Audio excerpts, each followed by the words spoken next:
જય ગૌ માતા. સૌરાષ્ટ્રમાં આવેલી અતિવૃષ્ટિને હિસાબે ઘેડ પંથક એટલે કે પોરબંદર કેશોદ વિસ્તારમાં અતિવૃષ્ટિને કારણે ઓજત નદીમાં આવેલા પૂરને હિસાબે કેશોદ પંથકમાં ઘણા લોકો ઘર વિહોણા બન્યા છે.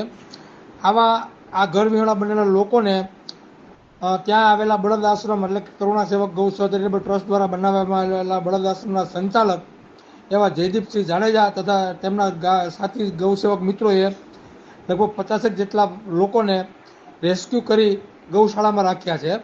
અને આ લોકોનો દરરોજનો બપોર અને સાંજનો ભોજન ત્યાં કરાવવામાં આવે છે.